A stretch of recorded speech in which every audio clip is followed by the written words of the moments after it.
Bobby in Pika, dobra sta prijatelja, vedno le naprej na zelene travnike. Bobby in Pika, ko posije sonce, vesela in smeje, odhitita v gori. Bobby in Pika, dobra sta prijatelja. Tekmovanje v gozdu. Bibi, Pika, Rozi in Baltazar so posedali ob obali jezera in metali kamne v vodo. Bibi je večkrat zadel plavajoča debla, drugi pa so ploskali od veselja. Pridite hitro na travnik, začenja se pomladni atletski dan, je pritekel z novico Gašper. Na travniku so se že zbrali drugi. Žuželke so se oblekle v telovadne obleke in začela se je prva tekmovalna točka, tek. Vsakdo je tekel, kolikor so ga držale noge. Treba je bilo preteči 3 kroge okoli travnika. Ne velja, Edi je goljufal, sekal je ovinke, je vzkliknila kobilica Skokica. Goljufati se ne sme, je strogo rekel Alfons. Še enkrat od začetka bomo tekmovali, vendar nihče naj ne goljufa. Gašper je tekel najhitreje, naslednja je bila Skokica. Kot tretji pa je v cilj prišel Baltazar. Bibi je prispel zadnji. Baltazar in Edi sta šepetala za njegovim hrbtom. Počasen polž. Ne obrekuj, to je zelo grdo, je jezno rekla Pika. Zdaj se začne skok v višino. Zmaga tisti, ki lahko odtrga najvišje jabolko, je rekel Alfons. Male žuželke so stekle in poskusile skočiti čim više. Najvišje jabolko je uspelo odtrgati Skokici, naslednjo Rozi. Tretji pa je bil koleradski hrošč Edi. Bibi je zaman skakal, dosegel ni niti najnižjega jabolka. Ne morem. Nič mi ne uspe, se je jezil. Ne skrbi, Bibi, pri prevalih boš zagotovo boljši, ne bodi žalosten, je rekla vrtna hroščica Lili.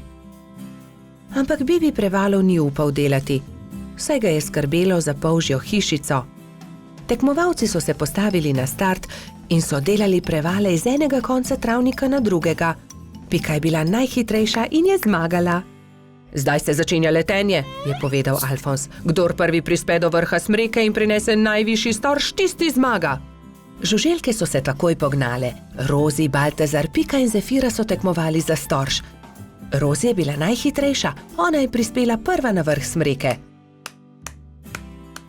Jaz seveda tudi leteti ne znam, je tarnal polž. Ne jezi se, Bibi, saj prihaja tekmovanje s kolebnico. Kdor naredi največ skokov v 1 minuti, ta zmaga. 4 tekmovalci so začeli skakati s kolebnico, ampak Bibiju se je noga zataknila v kolebnico in se je grdo udaril. Drugi so zaskrbljeno pritekli k njemu. Jaz ne tekmujem več.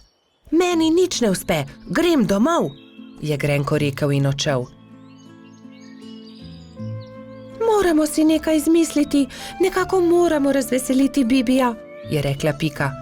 Ja, izmislimo si nekaj, neko nalogo, v kateri je tudi Bibi dober, je povedala Lili. Že vem, je vzkliknila Rozi, ciljanje. Ja, to je dobra ideja, saj debla v jezeru je le Bibi zadev, je kimal Baltazar. Prijatelji so zgradili 5 kupčkov. Prvega iz jabolk, drugega iz kostanja, tretjega iz stožcev, četrtega iz lešnikov in 5. iz hrušk. Pika je nagovorila Bibija, naj se vrne na travnik. Zdaj se začne ciljanje v tarčo, ali imaš voljo tekmovati, je vprašala Lili. Hurra, ciljanje v tarčo, seveda bom tudi jaz. Vsi so se udeležili tekmovanja, ampak najboljši je bil Bibi. Le njemu je uspelo vseh 5 stolpcev podreti. Vidiš, Bibi, v teku sem jaz najboljši, v skoku Skokica, v letenju Rozi, v prevalih Pika, pri kolebnici Lili, ampak pri ciljanju si ti najboljši. Vsakdo je v nečem dober, je rekel Gašper. Bibi je dobil lep svetleč kostanj, v katerega je Alfons urezal. Ciljanje tarče, prvo mesto.